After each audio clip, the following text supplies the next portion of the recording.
tutorial for some Sword Coast Legends and how to run the Dungeon Master tools when creating your modules. So I'll hop right into that, and if you have any questions, if you're watching me while I'm doing this, then go right ahead and ask them. Otherwise, you can send me a message and we'll go from there. So I'll start a new one here. Every time you make a new one, you always start at the adventure camp. It's kind of the fastest loading area. It's a small map and it gives you access to your guild chest. So a lot of people seem to be using this map, uh, whether it's starting their module or somewhere in their module. First thing you notice here is you got two little things here. One is for your objects on the different things that you can spawn, and then the other is your weather. And we'll turn this to the afternoon. You'll notice right now it is quite bright. I'm going to actually change one setting on my OBS. I'm gonna change that to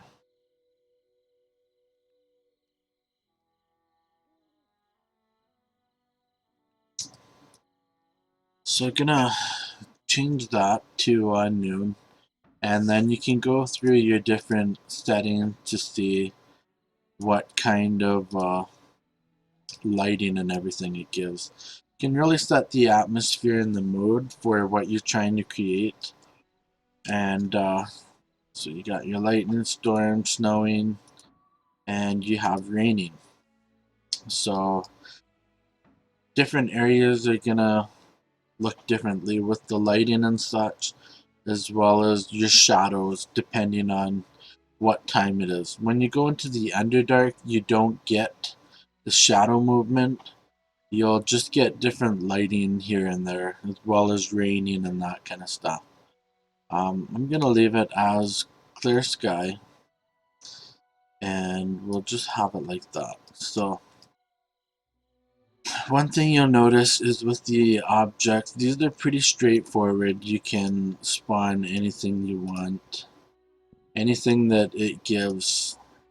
And then another nice thing about any kind of tools or any kind of objects that you place, like save in a brick path or fences, you can actually right click on that object, any of them. It pulls up the so like this chicken here, you can change the display name and you can call it whatever, fried chicken, if you wanted.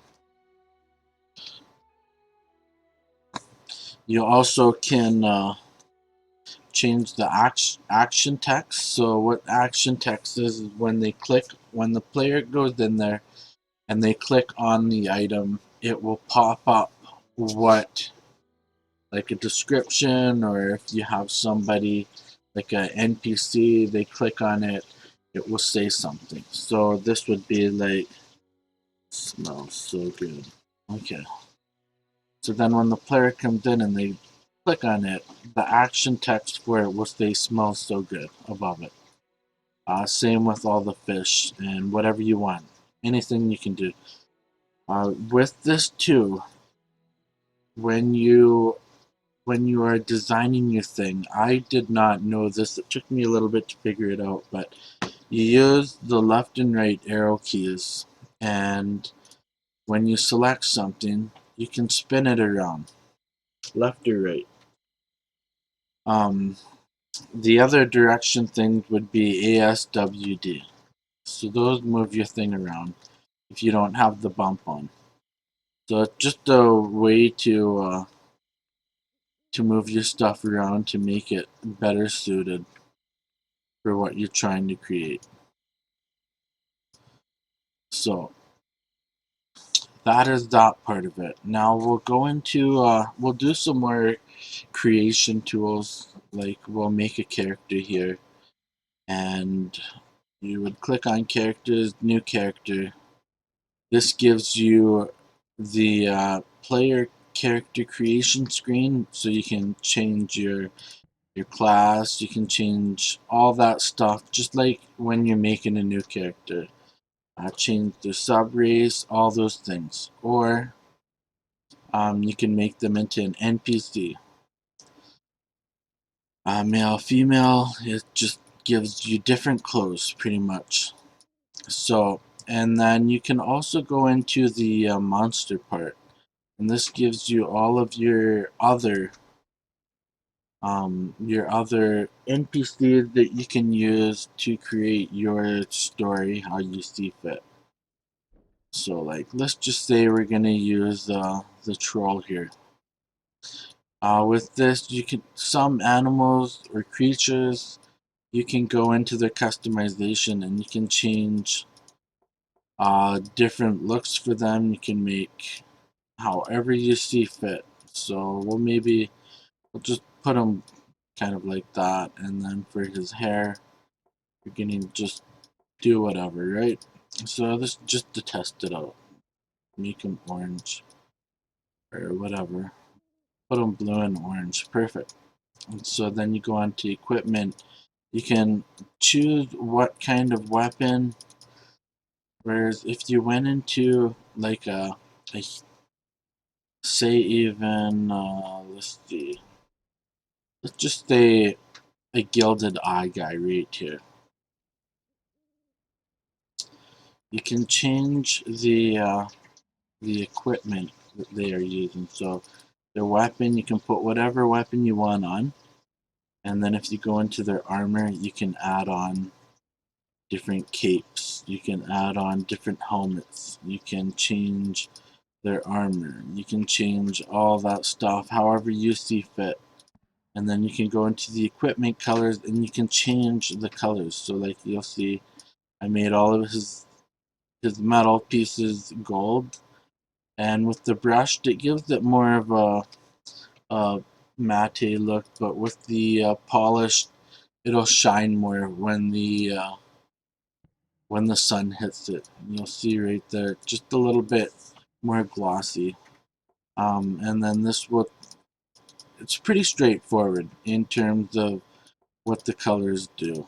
So, you got your metal, your leather, and then you have your cloth. So, depending on what you pick for items, some items will give you more color features, and like say we wanted to put on down near the bottom, we wanted to do a cloth hood, then some cloth hoods will give us an extra cloth thing, and it'll change the whole look of it.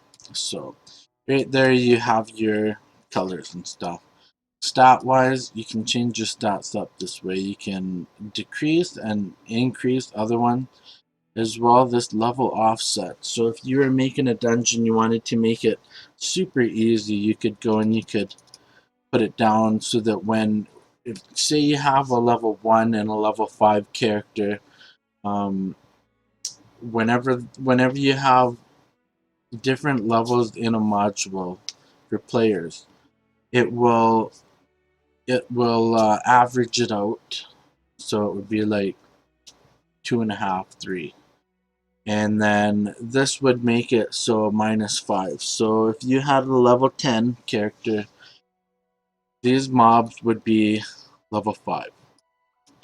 And vice versa. You can make it up to 5 levels higher if you wanted. So you can adjust the difficulty of your module by going through that, as well as changing stats around.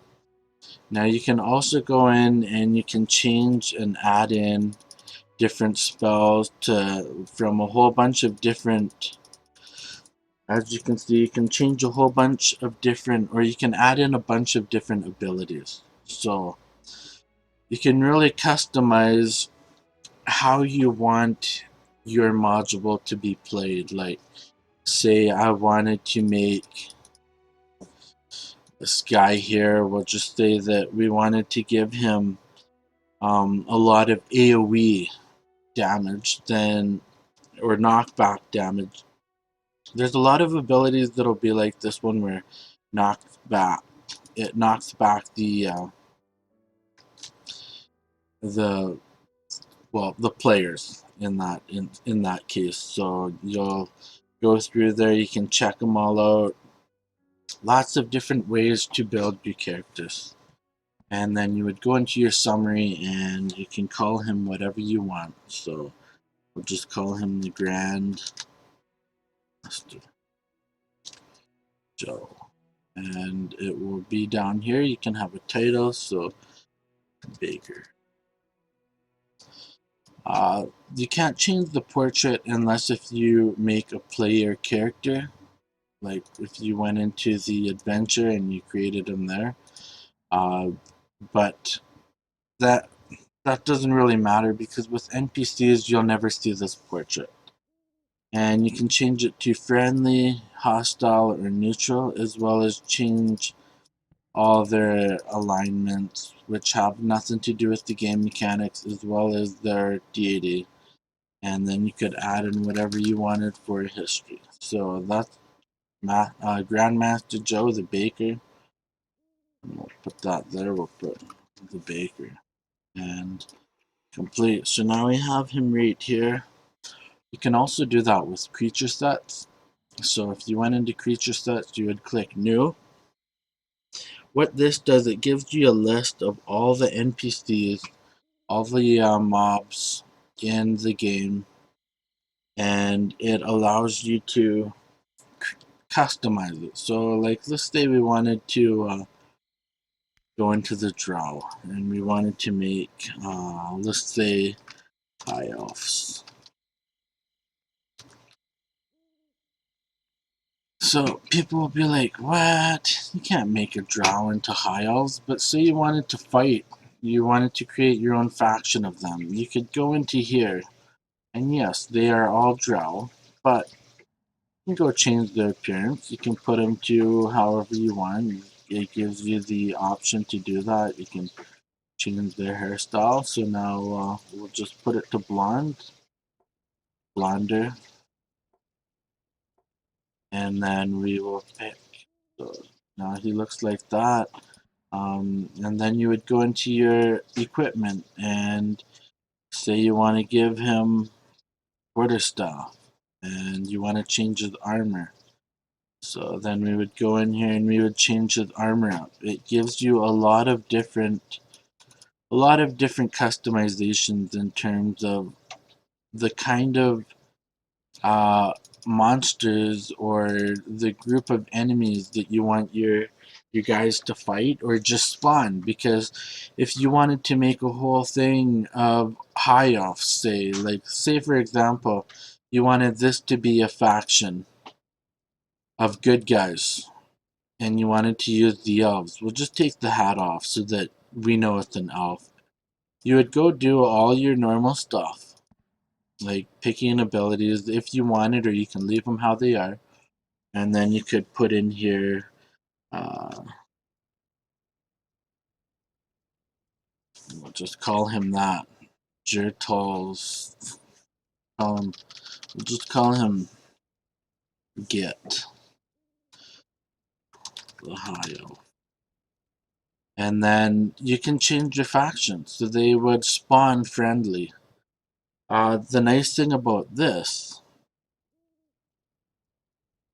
so you would hit next. And you would go through and you would change all of them like that.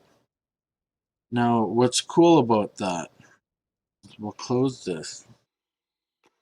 I'm actually gonna just demonstrate the power behind changing that faction thing. We'll just say that we want to make a new area. I'm gonna just pick a forest one because I know this one's really small. So I'm gonna pick that. And right here, you hit your custom. So any of your custom character sets that you create will give you a custom thing like this. So you would click that. Because I only picked high elves, then it gives me only that. And then you can set your difficulty. as well as this lighting thing. Can start it off however you want. We'll just pick snowing, and then this is going to be testing ground. So then this here, you can change your description of what is going to play on the loading screen when it comes up. And this will be testing the power of DM tool. Okay. Creation. So if you wanted to start in this location, you would actually select start in that location.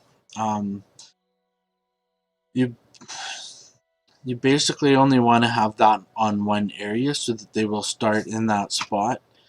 Visible to adventure means that when you pull up, like say we started in this area and we made 10 other areas.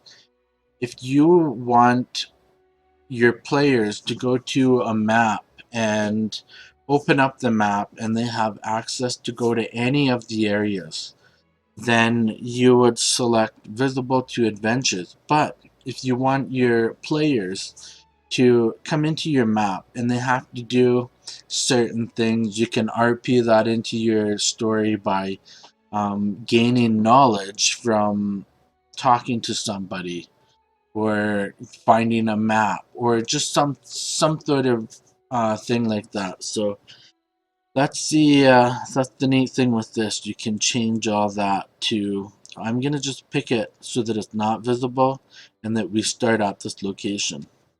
As well, they have all these different forest scene types, and then you also have, you can go through and select different maps. So the L will be large and the S will be small. So I'm just picking this because I know it's going to be small. We will hit accept, and then one other thing that you can do is you can change this icon, so whatever you want it to look like on the map, so it will show up as that. So you can kind of customize your map that way.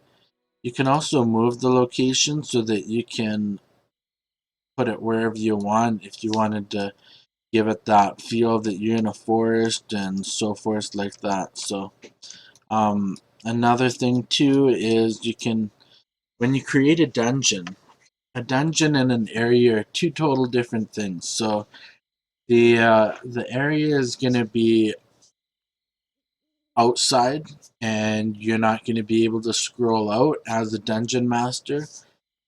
Dungeon masters don't have the ability to scroll out outside, as well as they don't have a map like a player does. So sometimes if you don't know your map, it can get really confusing.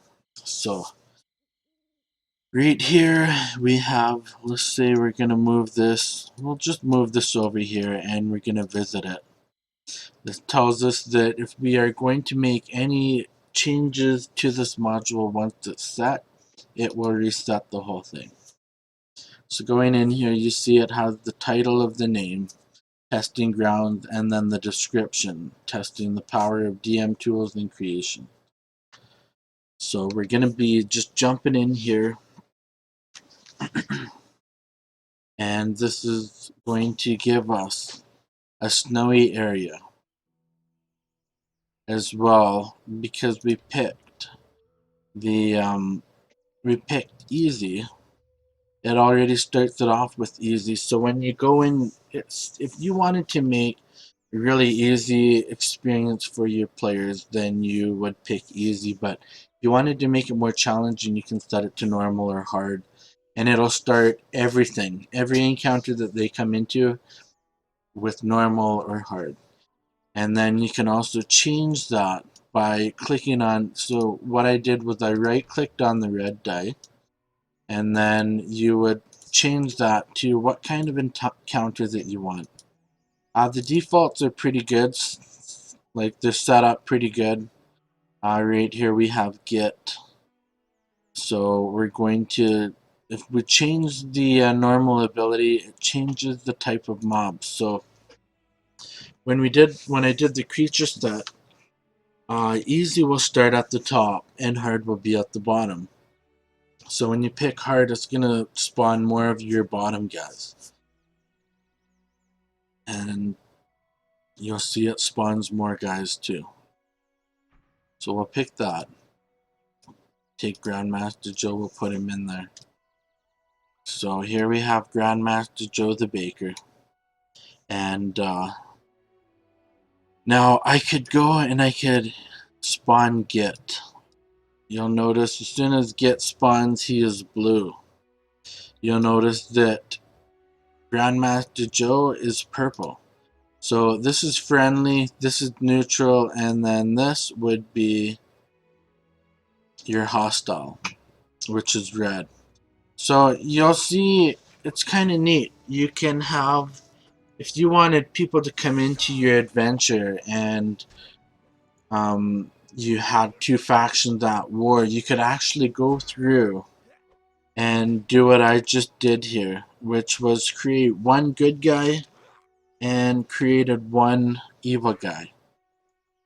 And they're both on the High Elves one. So the power in storytelling is pretty neat that way, because when these guys would spawn here, you'll notice that Grandmaster Joe is not attacking because he is just neutral.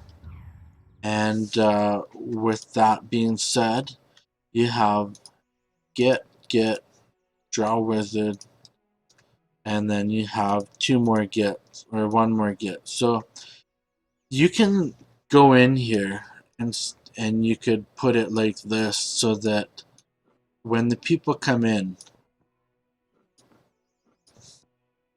they would be encountering a battle going on here. And the Dungeon Master doesn't have to start that, because this is an encounter that activates when you come in. So these three guys will be fighting these three guys, and it's pretty neat that way. You can also add in more mobs that will be there constantly, and you could have them fighting in the background if you wanted.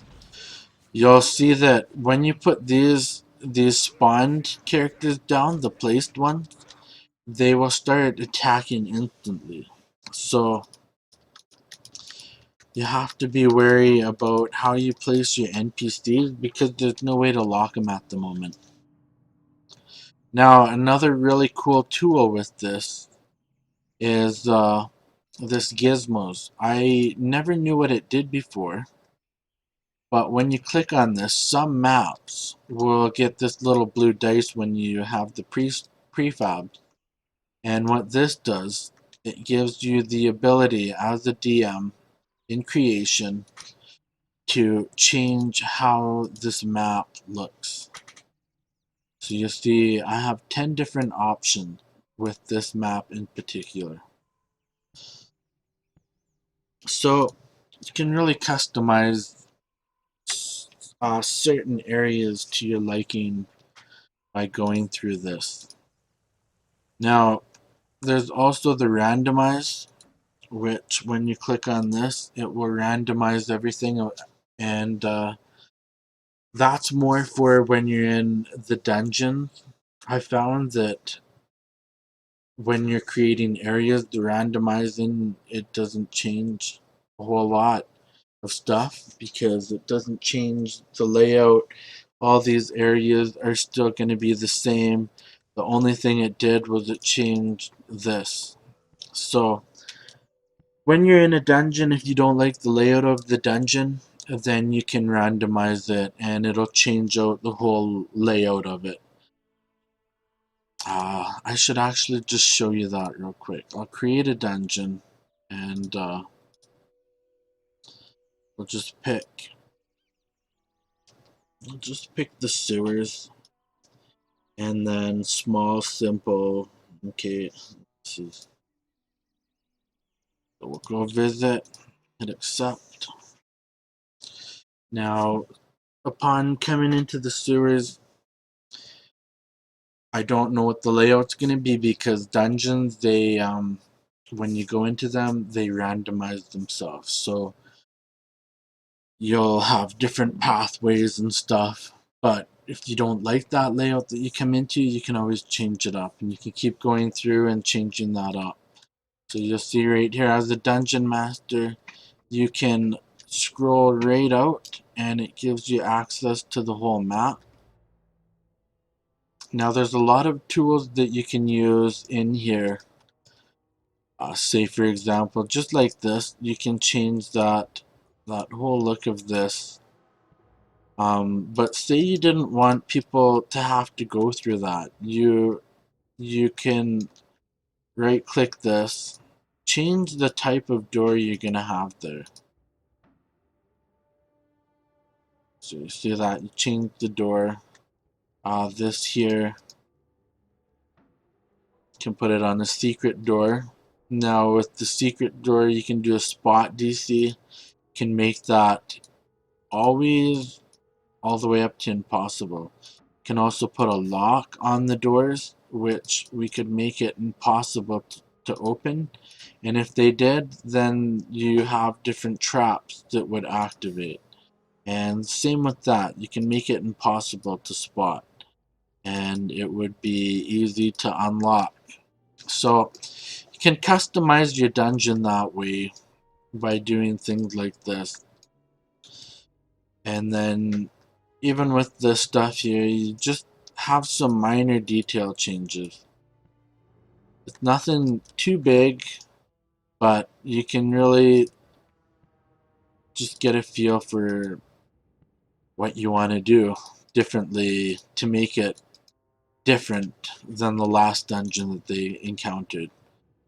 So that's the cool thing about this. You could block this raid off by not allowing them to come in here. Just because if you don't want to spend that time decorating it or not. I found a lot of people usually when they make a dungeon, they might put some traps out here and there, but lots of people don't tend to do too much in terms of decorating. So I find it almost a waste of tools if people don't really decorate this stuff. Like, I'll give you some examples of what you could do in here. You can change the lighting. I usually start my dungeons as Barren Darkness because you'll see that it just darkens everything up quite a bit. But you can just change the whole lighting of the whole dungeon, giving it a different feel to it. And as a dungeon master, when you're playing a live game, you can go into these and you can change the lighting up on the fly. So say it was just dark and you wanted to summon a fire guy or something, you could explain to them that you feel warmer and all of a sudden it just changes. You can do things like that. You be creative and um actually I don't really need this. So there's those kind of tools there with changing just the just the way that the atmosphere feels by the lighting. Another thing that you can do is you can go into these and you can start customizing it how you want. They have a lot of different tools. This is just an example of something that I like to do. I like to sometimes add a bunch of bones and then I will add in some cages, and then they have these tombs here that you can turn around. And with this, so let's see here, what does this do? That just changes the back. Okay, so with this, now they added in some really cool stuff in community patch 2, which was the effects. So you go into your effects and they have lots of different kinds of effects. So just to give you an example, if you were to do something like this, and then you take your little motes and you just put them on the edges so you can't really see them. You see how it just gave it more of a mystic feel when you come in here. You can do things like that. You can add in little fires to change the lighting a little bit.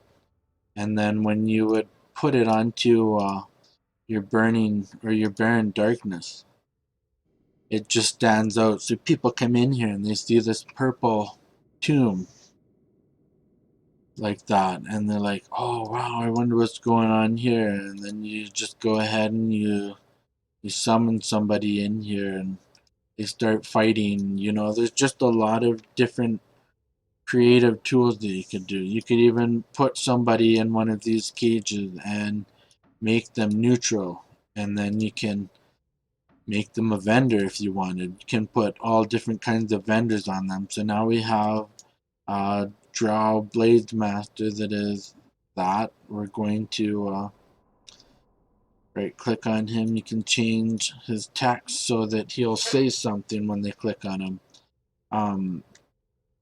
You can also add in other things like the smoke effects are pretty cool because you have different colors of smoke. So you want to add more to that thing, you can just add on a couple little smoke things, and now you have this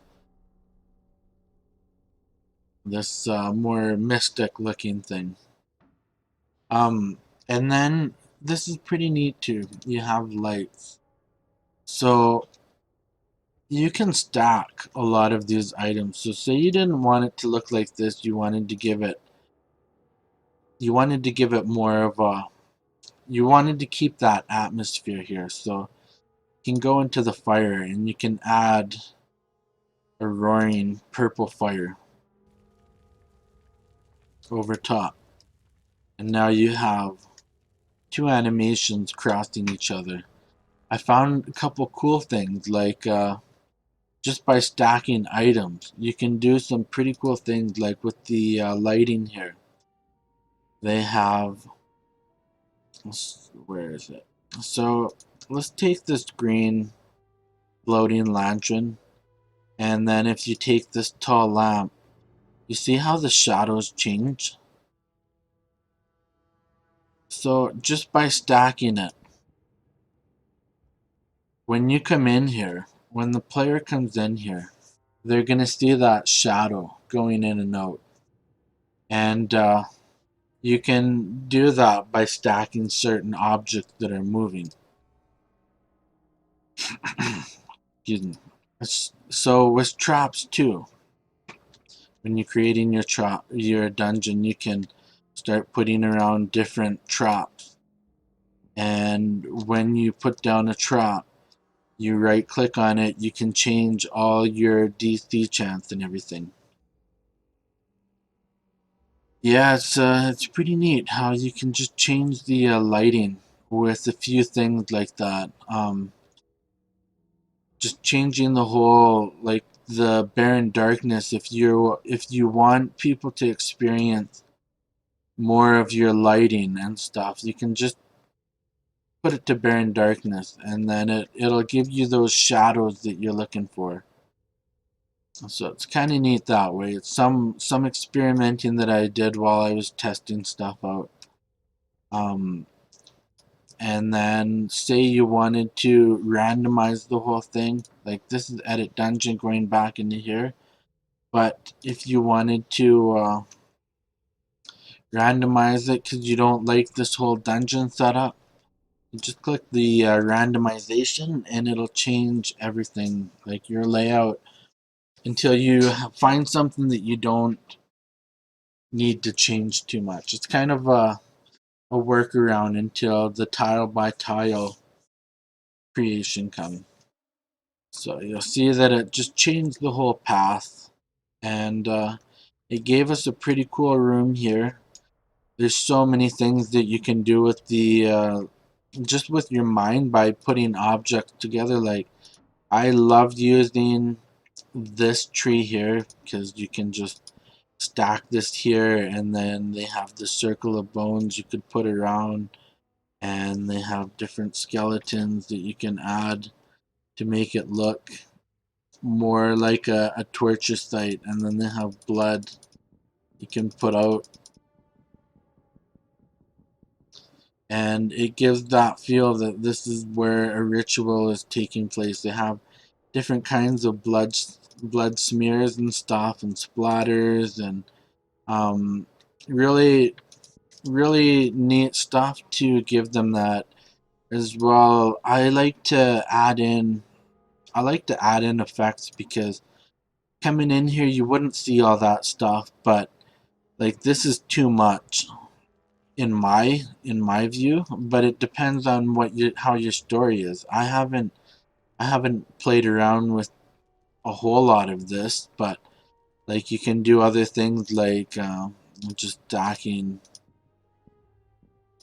putting things in, however you want. You can do them however you want. You can put roaring flames underneath so there it looks like it's burning, and it the tools, they're limited, yes, but they're coming out with more. And so these are just things that I found that work good, as well as the chests that are already laid down. You can't change them, but you can only reposition or turn them around, which so be it. But you can go down to the bottom and there's treasures, and if you're running as a DM and you wanted to reward them, you could go and put a chest down for them or a couple chests. There's only in small dungeons I think it's one or two.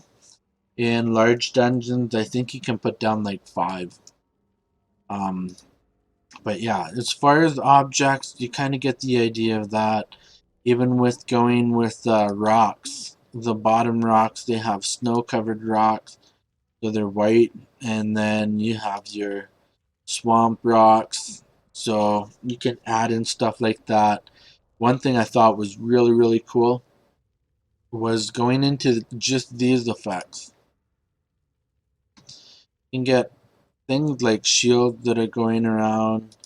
You could put a glowing in here. You can add in something like this that just, they have a lot of things like this, but the door collapse. So say you are being the live DM and your people came into here and you want them to stay in here and fight. You can grab this door collapse and throw it in the back. They'll see that, they'll hear that, and they cannot get through that, which is really neat because it just locks them into this area where they have to fight. And then there's other things too, like in the effects where it's your earthquake. You can while they're going, you can just slam an earthquake down, and they'll see that. They'll see something moving. They'll see the fog. I love this feature too. Is as they're going through, you pop down a couple of the fogs while they're outside, and you dim the world down, and it just gives it more of a musky feel. But yeah, there's so many tools. Just fooling around with them, you can start coming up with more creative ideas on how to use them. And then the more you play around with them, the uh, the more you start learning where everything is too. So there's a lot of different cool effects. Like there's that one there, and then there's the purple version of it, and there's just lots of different lighting effects, giving different feels to the whole way the game is being looked at. But yeah, that's pretty much why I love running with Baron Darkness, because it really gives you that feel when you go into a dungeon. I know if I was to go into a dungeon and there's a light here and there's a light there, I I would think it would be dumb if my whole dungeon was bright when there's just a few little lights here and there every now and then, when you could add in those lights to brighten it up. Like say you wanted to brighten this corner up, you throw in some of your own lights even. But it's all on the feel that you want the players to experience. So those are the dungeon tools and stuff. As far as quests, so now going into the quest, say you wanted to, we're going to actually reset this. So I want to, on the sewers, I'm going to edit, I'm going to reset, and the reason I'm going to reset it, you can add quests to the sewers. So I want to put defeat boss. Okay, so I'll change the title to whatever I want. We're going to just put uh, kill manslayer or whatever you want, and this complete module will complete your whole module. So you click that only if you want that quest to finish it. It will give it to the sewers, and then you can go through and you can pick any of the custom or the pre-made bosses that are already in the game. Because I bought the digital deluxe, I have the beholder for that custom boss, and then you can also pick custom. So if I wanted to pick a custom, it'll give me all of the characters that I've created. So this is kind of a neat tool because you can go in here into your characters and you can create a boss that you want, add him as the end of your dungeon, and then you change your reward to what kind of item they get, as well as if they get gold. So if you, I'll just put on here unlock location on give, so when they get this quest it will unlock the sewer. So we'll accept that. Now I'm gonna go back to the testing ground. Just wait, let's see the sewer. We'll close this. Now I'm gonna just reset this so that it puts the boss in there. And there's two other quests that you can add in there, which are the collecting ones. So far there's only like I think 8, maybe 5, 6 or 7 different items you can collect, like bone dust and things like that. So now you'll see right here, this is our boss. So he will be the boss. Once he is dead, the objection will be complete. So because I picked neutral in his character thing, he is started as neutral. That is a good tool too if you wanted, as the dungeon master, to have your players talk to your end boss before fighting. Set him as neutral so that if they come in here and you're preoccupied and they come in here, the boss doesn't start killing them and they can't kill him. Instead, they are like, we're supposed to kill you. So then you can go into your full RP dungeon mode and right click on him /S, and then you can start talking to them like, hey you, what are you doing here? And then, it shows their thing right above the, it'll show the words above them. So as a dungeon master, you have a lot of tools with how you want to RP. So like say I have a couple characters like this. I can right click on a guy and I can start talking for them. And then I would click on him and keep going on. You get the thing. So you can have like a whole conversation going on here before they even come in here. All the people, all the boss and the other guys are all in here ready to talk. So when they come in, nobody can fight them. Once you have you give them that little conversation, then you could pause the game and you can right click on them and turn them all hostile. And then that way they'll just start fighting.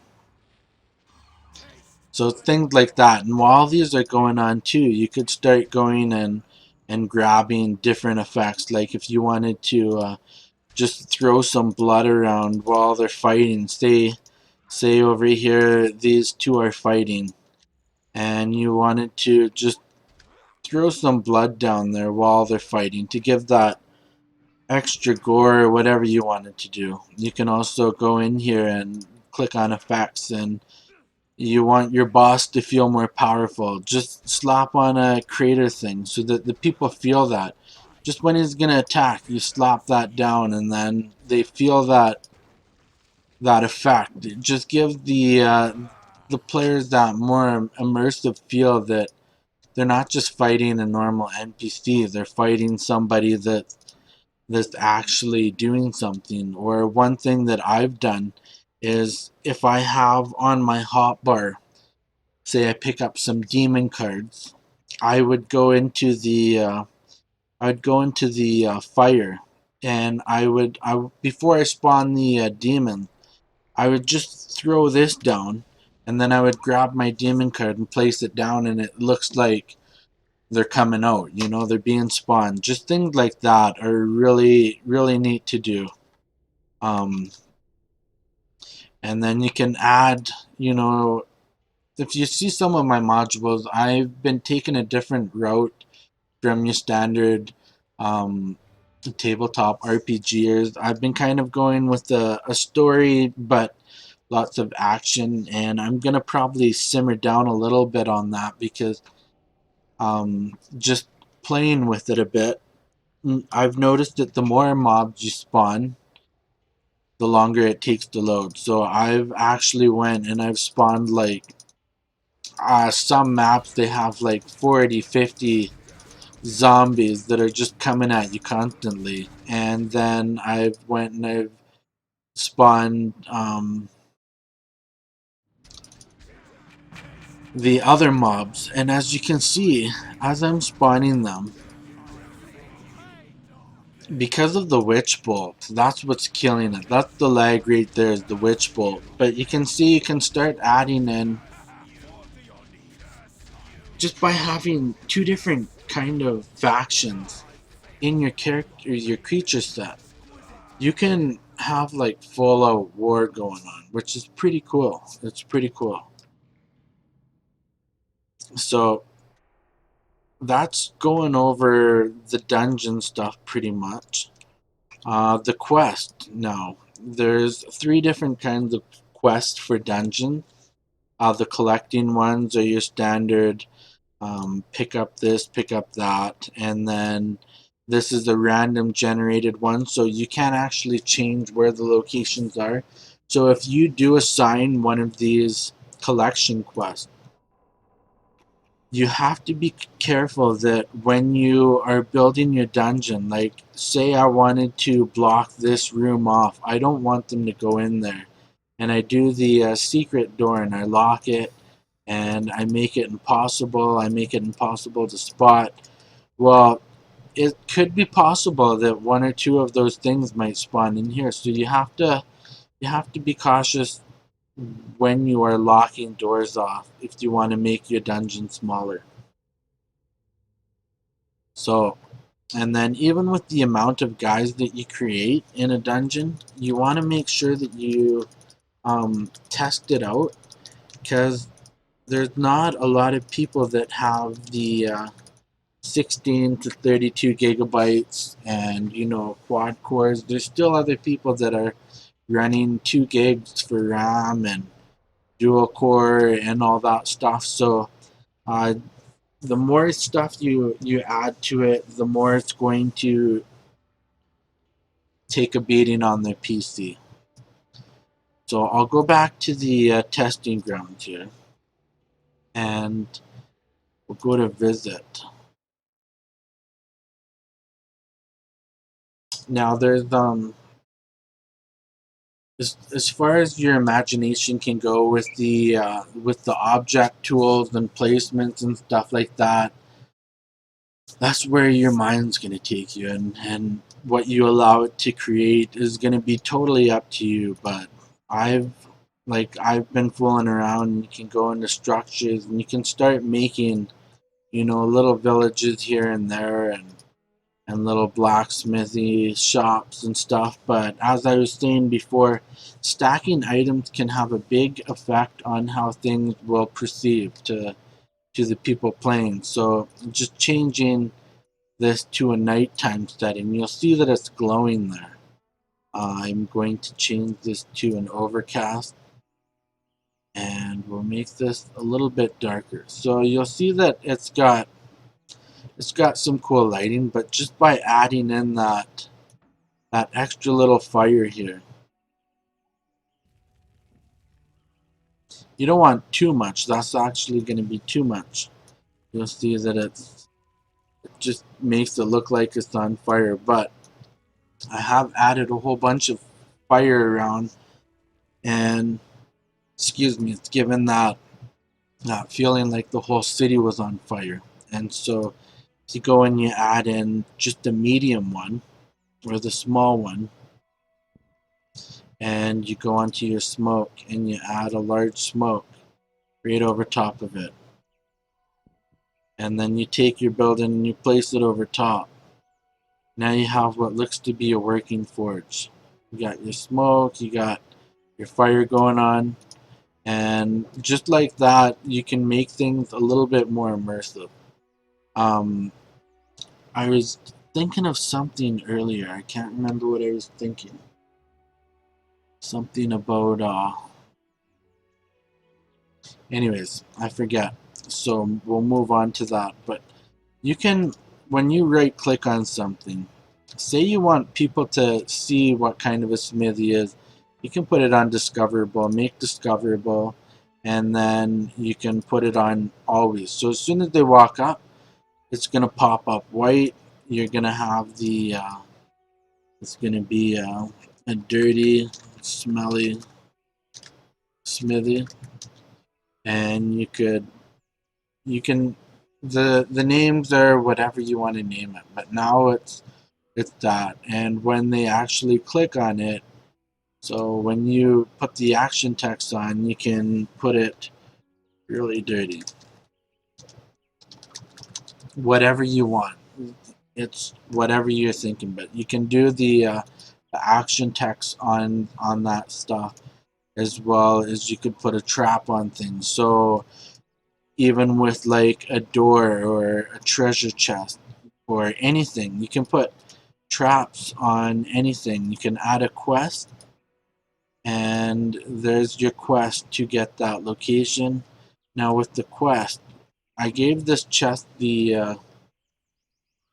when they would come up and they would click on it, it would give quest on speak, or so when it says on speak, you can add in dialogue. So as you open the chest of knowledge, words fill.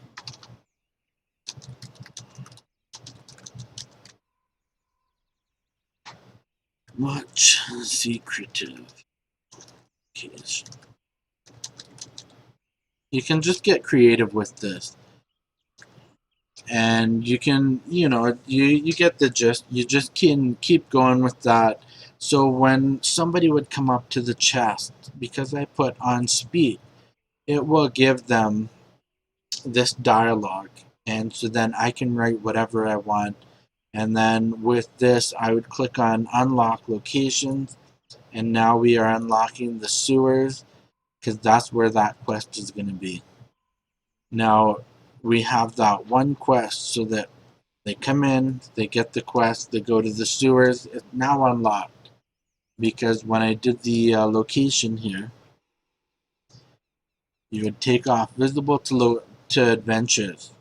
So when they go onto the world map, all they will see is they will see just the testing grounds and the adventure camp. You cannot remove this, unfortunately, but that's fine.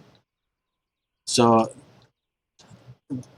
objects and even NPCs and anything like that, you can put the quest on those people. So if you wanted to give him a special quest, say you wanted to add on the defeat enemy.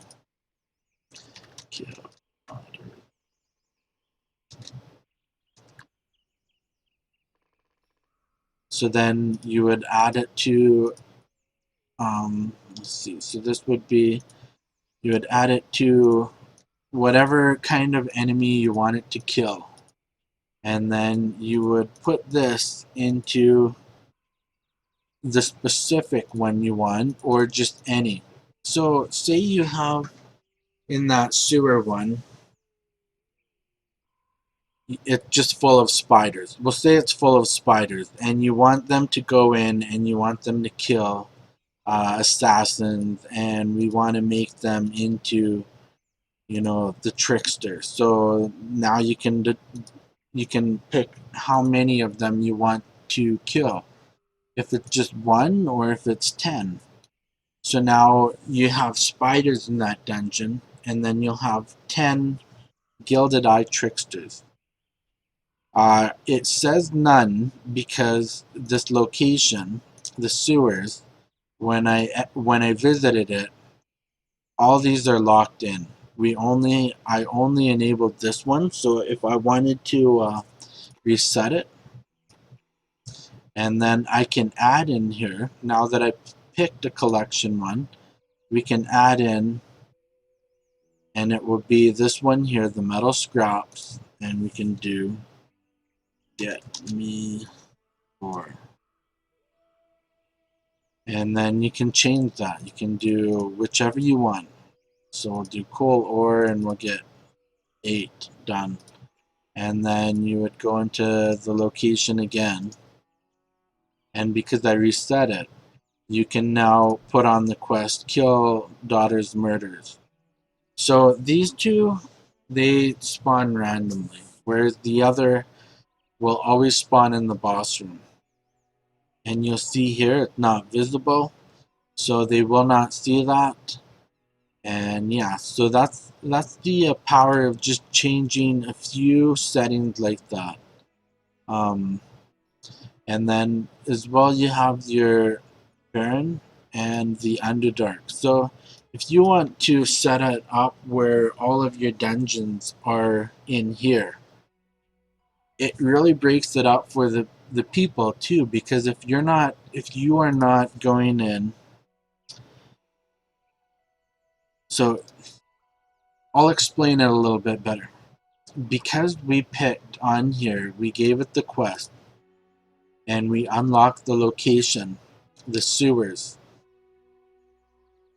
It put that onto our map, so now we have these two areas on our map. And if you have like 10 different areas, people can start getting overwhelmed because of that. So then you could put another object. We'll just use treasure chests for this. So we're gonna have these as different kind of treasure chests. So this will be the change that to chest of knowledge. Okay, and we'll change this as the done. Okay, and just so that I could use NPCs, I can use whatever a person wants to use. You can use them, and then that you just can't use effects to give quests. But to give an idea of this, we're gonna just leave the moldy chest as it is. We're gonna make another quest, and it will be a custom quest. Custom quests are completely different than these three. So all your boss quests will be under this, collection, and enemy, and then you'll have custom quests. Custom quest, you can have updates, so you could do one custom quest through the whole game, and this would be seek out. Okay, so we'll just put that. This would complete it, and then we will put on random weapons and gold. And then if you wanted to add it to a specific areas, you can. I'll just leave it as this, and then I will close it. So this one here, you would put it on to seek out things. Okay. Now this one will be on speak. On this one, I'm going to just put on action, and it'll give the quest. It won't say nothing because you're just clicking on it, you get the quest, and your update will say give or seek out things. Now, with this here, this is the power of what you can do with your location. You're going to have 10, maybe 20 locations. You want to start hiding them as they complete them. So when you go to get the next quest, you can right click on that, click on quest, and then you can lock the location, which would be the sewers. Now, when they come in and they get the new quest, that other area does not show up anymore. So that is the power with locking things. Now, another cool thing, because we have that custom location or the custom quest, you can add that quest onto multiple people. And you'll see here it says update quest or complete. Or you want to have it on update, and this will allow you to talk about things. So this would be test 1. And then we'll give it another quest. We'll give it a new quest. It'll be the same thing. And it will be update again. And this will be test 3.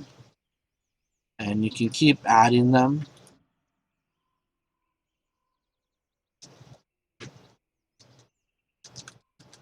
And then upon doing that, you can click on him and we'll put on this and we will put complete.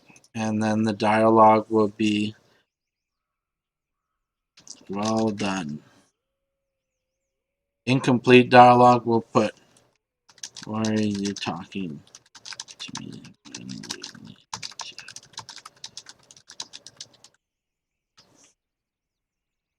So right here we have a whole quest line.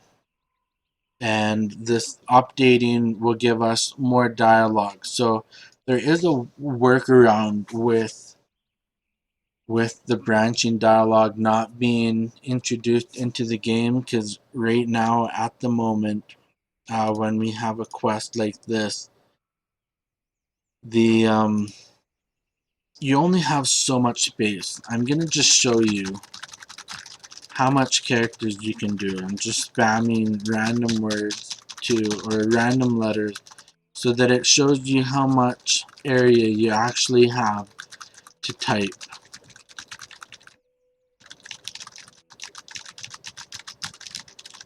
On my other quest, it's something like 10 sentences.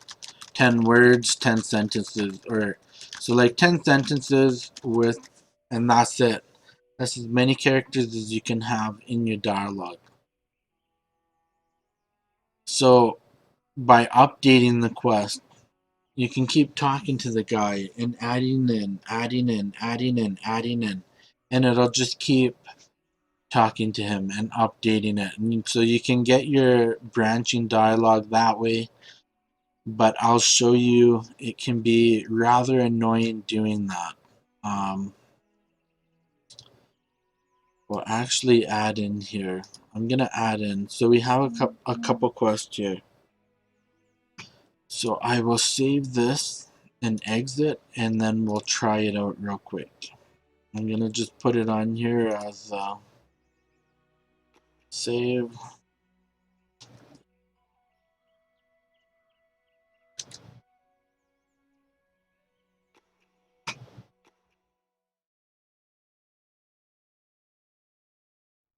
If you are enjoying what you're seeing, don't forget to hit the follow button. I'm usually usually playing a lot of this.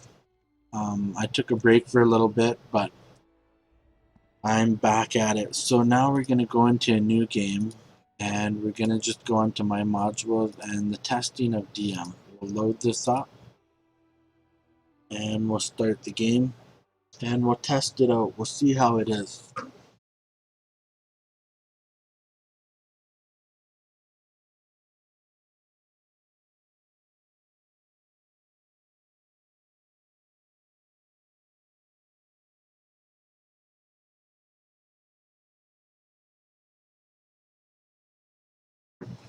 So here you have it. those two things started fighting, I'm gonna just go in and I'll just take them out.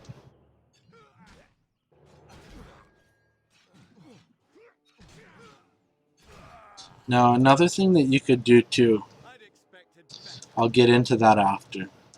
I'm just going to show you how this works. So now we click on here, the chest of knowledge, and you see it gives me the dialogue that I had written in there.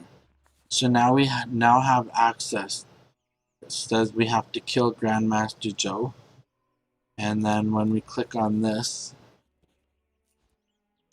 you'll see that I had it as update quest, and it just gave me seek out things. So then I go up to here, and it's telling me test 1.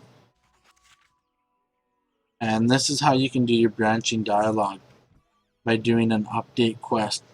That's 3. Now I wanted, before I finish that, I put the completion quest on him. So if I go talk to him, he should have been talking to me, but he's not. Probably if I haven't ran into any issues with that, but it gives you the incomplete. And so then we'll go up and we'll talk to him, and you'll see he gives us the status of what we asked him to say. So now you see, just hovering over this, it shows Dirty Smelly Smithy. And then you click on it and it gives you the really dirty, and that's it. So this is all working how it was intended. And these people here, they are friendly just as I asked them to spawn. So that is pretty much everything that you need to know so far up to that point. I'm going to take a quick break, and then I'll be back if you have any questions. I'll probably be making some more tutorials, or else I will be working on my custom dungeons. So I will see you shortly. Thanks for watching.